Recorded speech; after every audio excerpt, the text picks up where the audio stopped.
Hello and welcome to another edition of the Internet of Everything Tech Talk, brought to you by Cisco. This is a series where we discuss the impact of ubiquitous connectivity on businesses, on societies, and indeed on our everyday life. This particular week, we're talking about the impact of the Internet of Everything on the financial services sector, and with a particular focus on exchanges, the Bombay Stock Exchange being the case study on this episode. And to discuss this, we've got a great panel with us. We've got Ashish Chauhan, who's the MD and CEO of the Bombay Stock Exchange. Mr. Chauhan, thanks so much for joining us. We've got Basant Shroff, who's a partner for financial services at EY. And from Cisco, we've got Arindam Mukherjee, who heads their banking and financial services segment. Thanks so much for joining us, gentlemen. And I'm going to let Arindam begin, because just give us an overview of Cisco's vision for the Internet of Everything, because a few people are aware of this new phenomenon of the Internet of Things, as it was originally called. But what is sort of the larger vision about saying that everything today can be connected? Yeah, thank you very much, and it's great to be here. Great to be here with the panelists here. So before I talk about Internet of Things, I would like to take a step back, say 15 years back, how the evolution of the Internet has happened and how Internet of Things is fitting into that scheme of things. So Cisco is a company who actually made its fortune when the Internet boom has happened. So the first phase of Internet, if you really look at it, it was led through connectivity. So email and search became pervasive. The next phase of Internet came through interactions. That's where you had most of the things like e-commerce booming. The third phase we all experienced towards 2007 onwards, which is led through social. What and they call Web 2.0. Web 2.0. And the fourth phase is where we are seeing this getting connected, leading to the fourth phase of what you call the Internet of Things. So this is, to me, the most exciting phase of the evolution of the Internet.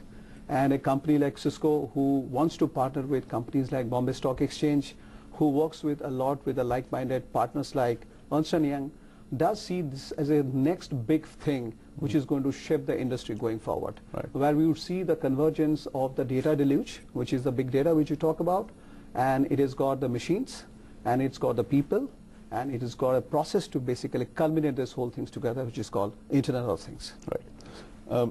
Basant, in technology, there's always this talk about overestimating in the short term and underestimating in the long. So in the early days of Internet, to take off from where Arindam started, that a lot of people were skeptical that, okay, what's the big deal? Computers can talk to each other now, and we can log in and check email, and a lot of people didn't get it at that stage. Now, do you think, at least in this phase, people will see the Internet of Everything as something that could have sort of revolutionary impact? So, if I look at reflecting back to the question you asked about, how will this have an impact? If I go by the forecast, we're talking about, on an average, 6 to 7 devices per individual being connected.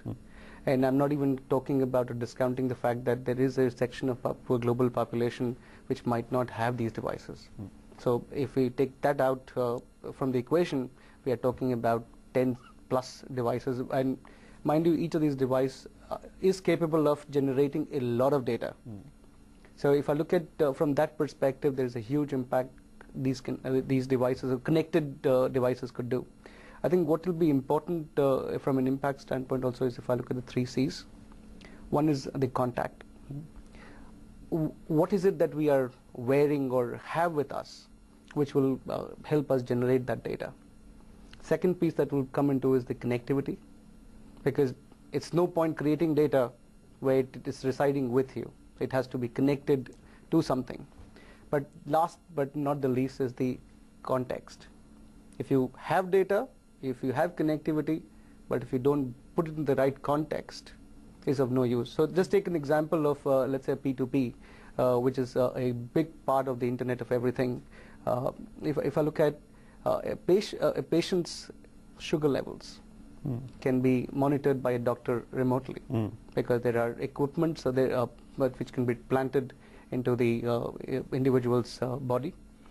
Now, if the data is collected, the data can be connected, but if it is not contextualized as to when was the last dosage given of an insulin to reduce sugar, or do we need to increase sugar, or we do kind of reduce sugar, I think that will be of limited use. And I'd just like to get an overview from you about this particular trend, because we've seen that the financial sector is actually usually at the leading edge of adapting many of these technological revolutions in commercial scenarios, and whether that's things like completely computerized trading floors, and today even the concept of an exchange is less a place where people are shouting and more like a data center.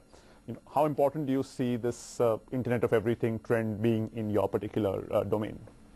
Basically, the stock markets or the financial markets are the largest users of the new technology, and I think the reason is the need for speed, because one is in our business, getting information faster gets you an advantage, and then ability to execute on that information faster is even more of an advantage. So effectively what happens is we tend to work on the lowest lowest possible response time. For example, there used to be a concept called line walas, between Bombay and Calcutta. Right. There used to be phone lines continuously on because many people couldn't afford and they wouldn't know the prices between two exchanges. And before that, there used to be what we call teleprinters, and before that, telex and telegrams used to be there. So effectively, we have seen the usage of technology in gaining that extra moment, compared to others. You don't have to be the absolute nanosecond, but you have to be, say, a microsecond ahead, a millisecond ahead of the competition, and that's what our business is all about. And if you are able to do it consistently and predictably, then you end up making a lot of money. Right. So that's where in the stock market specifically, use of high-speed trading is absolutely must now. And what has happened is today almost 95% of orders come out of what we call computers, which are where humans are not taking decisions. Right. Although the number of trades they account for is probably 20% odd, but the number of orders that are going on is increasing manifold, and every part of the system has to adjust itself to connecting to these computers and letting them make way. At the same time, the humans are still there.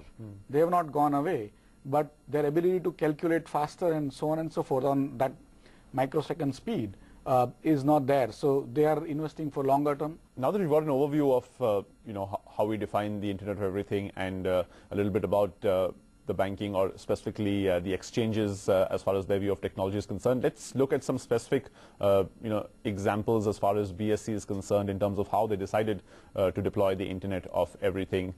Let's have a look.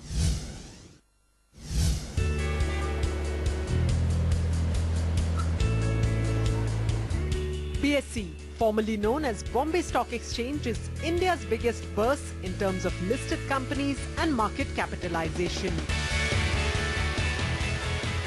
Headquartered at Mumbai, BSE serves as a barometer of the country's economy.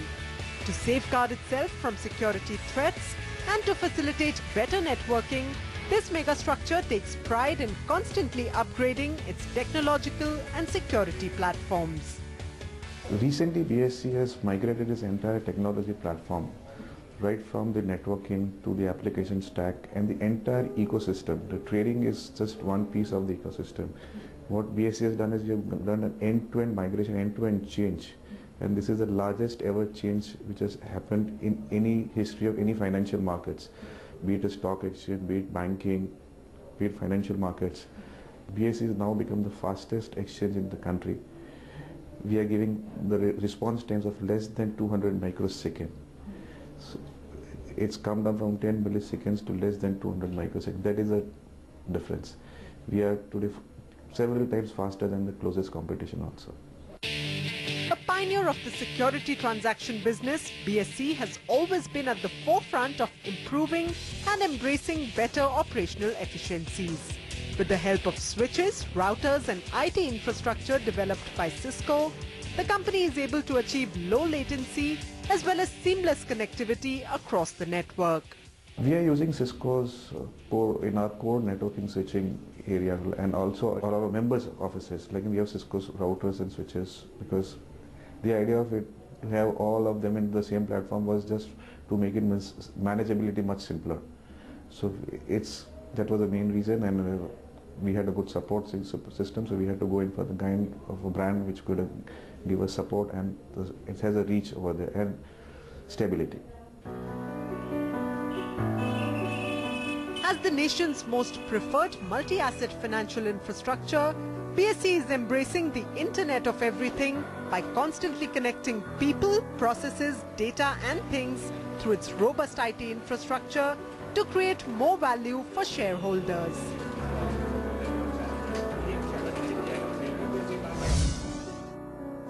So that was an overview of what the BSE is doing, but one specific deployment that I thought will be interesting to discuss is the new security command center.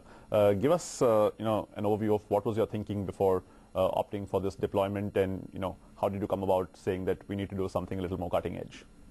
See, basically BSE is what I call at the cutting edge in technology in all aspects, and it has to kind of become a technology demonstrator to the country and the rest of the world. And somewhere along the line, the police became very alert after the attacks on Bombay a few years back, and they started basically telling BSE that you are the most important sort of organization, and we have been getting a lot of information about what can happen to you, so why don't you sort of improve your technology and also the entire infrastructure. And so we started talking. We also had the fortune of getting the advice of Mr. Shivanandan, who is our advisor on security matters. And so we requested him to come out with a plan, which is to create the best in class a security framework in the world. And so he kind of designed an idea, and he started talking to various consultants. He also appointed a team within BSE and also an external help, saying how do we create a state-of-the-art framework which is going to last us quite long, and at the same time it also acts as a technology demonstration for the rest of the country on how to develop such integrated security systems. So it took us around 2.5–3 years from an idea to RFP to kind of evaluating and then deciding on the vendor and execution. But I think overall it has come out very nice, and we are very proud of what Mr. Shivanandan has been able to achieve on the security systems.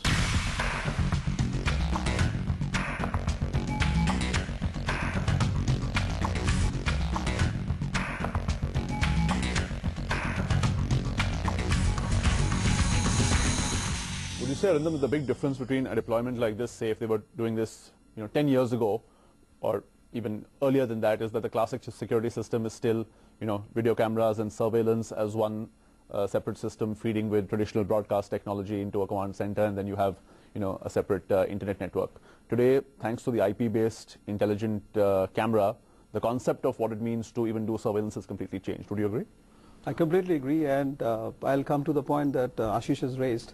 If you really look at it, it's for the business audience, the way we are taught, a mechanical engineer is supposed to know mechanical engineering, electronics is supposed to know electronics, civil is supposed to know civil. That's why you will see that at the end of the day, in a particular building, if you really look at it, there are all disparate systems, IT systems, which do not talk to each other. So what Cisco believed that if internet is the carrier and the backbone, IP is the fundamental, what if you converge all these disparate multiple signals to an IP, and then everything becomes your IP endpoint, right? So just to give you an example, in this building, there are lighting systems, there are fire alarms, there are access control, there are physical safety surveillance, there are lift system, there is HVAC. Now, what if you convert everything to an IP stream?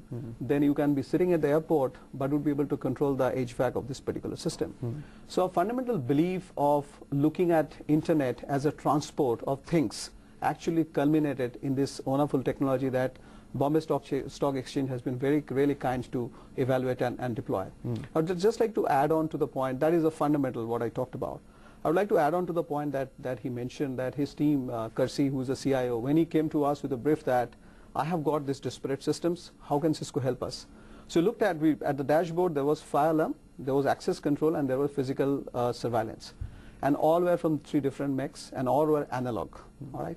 So for example, if there is an access control at this door and someone breaks the door, the access control would send the signal to an analog way to something which does not really locate where exactly that break-in has happened. It doesn't capture the picture. It doesn't really sympathize the whole piece in terms of a business rule that in case of such incidents happening, what would be the response to it. So we converge everything, what we call the command and control center, what we call the Cisco Security Operations Center Manager. And the good thing which is done, they have also different kind of communication system, right? They have a PBX system, ePBX system. They have a push-to-talk, the walkie-talkie system, and they have an IP telephone, and they have a cell phone. Right. Well, it's one thing to have sophisticated technology, but one of the, I won't say downsides, but one of the challenges of being an early adopter is that immediately the ROI or the business value may not be very visible, but you have to, in the end, convince stakeholders. So, how do you go about doing that? See, for BSE, one is its hygiene. We have almost 5,000 people work within the building, and it's their security is of paramount importance. Second thing is the building has seen difficult days. Right. In 1993 there was a bomb blast within the building. It's just an iconic target. Right, and so everyone is people who are not even BSE employees but who work in the building are extremely aware of the security framework. In fact, the government of Maharashtra has been very, very vigilant, and they have been basically giving us a huge number of security people. Shroff, he was talking about disparate systems, and sometimes again it's hard for normal people to see what's the big deal, right? The camera was invented many years ago, but the moment you can connect that and put that onto a smartphone, suddenly you have companies like Instagram, which just on the basis of a few effects that you can put on an image have billion-dollar valuations. So this impact of having otherwise legacy technology suddenly be connected to the internet and become smart is kind of path-breaking. Would you agree with that to a large extent? Oh, absolutely. So if I look at from that perspective, if there are disparate systems, there would be a time period to respond to an incident, which could create a kind of another incident, or could escalate the incident big time. I think the moment you start connecting all of these dots together, what you're doing is you are impacting two things. One is trust, and the second is experience. Because if I look at financial services, for example, at EY, we strongly believe that if you are able to put trust into your systems, it will automatically reflect in the systems outside as to how you project yourself externally. And for a financial services company, that's most important. Secondly, I talk about experience because if you look at a building like that, they've got lots of people who are coming in, going out. You can put all kinds of systems, but if it becomes a critical hindrance, for example, then it creates its own sorts of business problems. But the moment you put things together, create an experience out of it, saying that, well, you can walk in, but if you're loitering around, you will be nabbed. So what you're doing is you're not creating a hindrance in terms of getting in. So you're giving that experience. And I think if you take these two principles back to the business of the exchange, they are also critical. Right. So if I were to take that and saying, do this from a physical security perspective, but as we progress and use cases of this into the business, I would say let's start looking at impacting and enhancing trust and experience, which will change the kind of change the way the exchanges are doing business, and will be a paradigm shift. Right.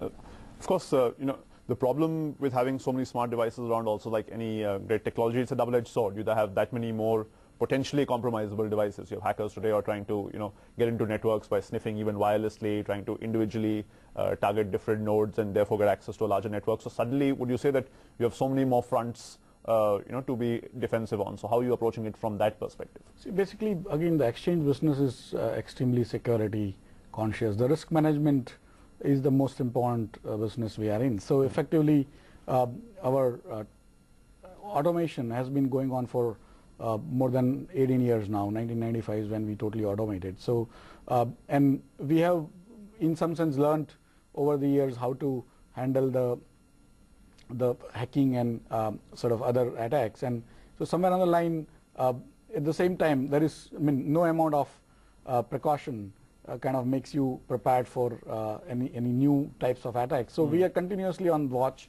There are many agencies which support us. There are many vendors who are watching our network for any possible attacks. So effectively, when you make it process driven and also make it transparent to many different agencies, effectively you are also reducing your chance of being attacked in a way. Right.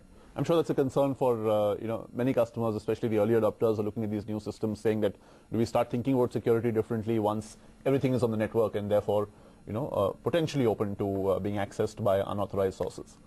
Yeah, I think it is like you have a choice until a point that you have to accept that as an inevitability. What I'm seeing across, and courtesy to kind of the deployments that is happening, including Bombay Stock Exchange, most of the banks today are talking about their currency chest branches, which is a very high value area, to be bare minimum protected and controlled. Just to let you know, the central office that they have done, they are extending the same network to 3 more offices, and in the first phase. So basically just try to understand that all of the rules logic, what they do here, it travels across the wide area network and it gets implemented, it gets monitored, it gets surveilled, everything from the central location. It's a matter of just connecting the devices. It is up and running in flat 5 minutes. It's as simple as that. So my sense is that most of the, the business people are looking that as not with an iota of skepticism anymore. They're just wondering that as you take things to IP, as you take things to the cloud, how are you really looking at data sovereignty, the security angle? And I think we as a vendor community are really getting it up to basically make it in a very secure way, for sure. Right. Just take a slightly more global view over here, Basant. We're talking about things like Bitcoin, where the concept of what is money, even if it's a physical commodity, is changing. We're looking at globally exchanges getting into arms race over the absolute nanosecond, and very often the exchanges being at the mercy of some of these high-frequency traders. So going forward, what do you see as some of the best practices or some of the forward-looking things that many exchanges are doing, or even theoretically could do to sort of retain their edge in this rapidly changing world? So if I look at from what exchanges could do from a going forward perspective, is and kind of divide into 3 parts to it, and those are kind of addressed to the 3 stakeholders. If I look at one is the end customer, whether it's retail or corporate or whoever it is. So looking at how do we provide a convenience of making sure that their trades are happening, and if you're talking about low latency and kind of the matches happening on a timely basis, things like that. And then the second is kind of making sure that you're dealing with the right party. So how technology is used to enhance the trust.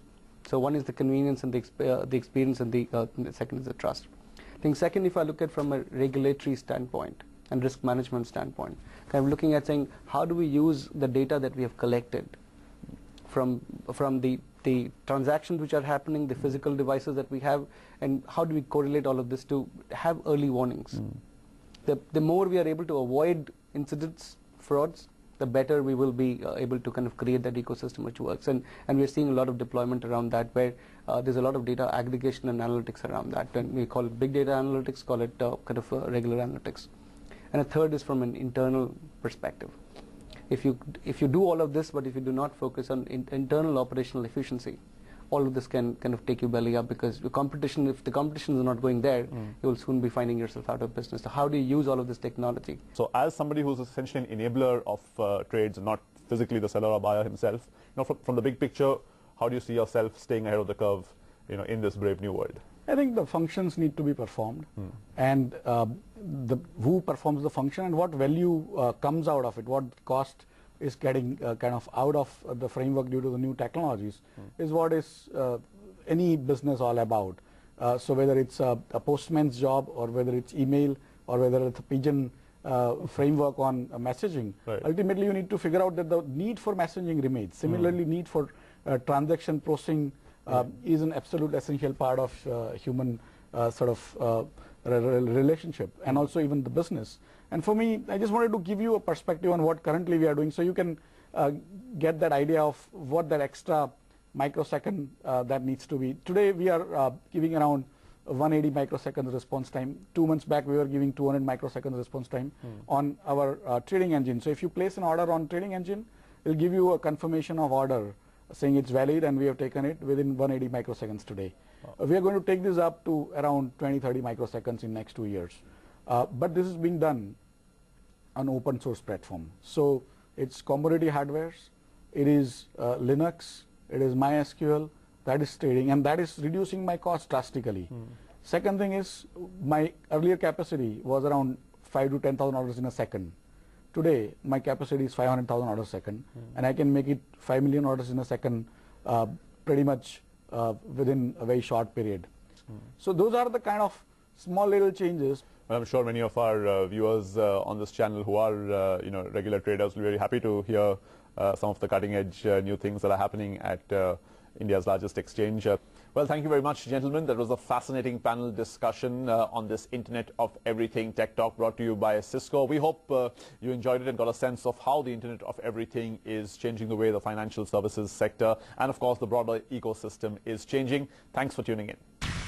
Did you know that the Internet of Everything has the potential to grow global corporate profits by an estimated 21% by the year 2022?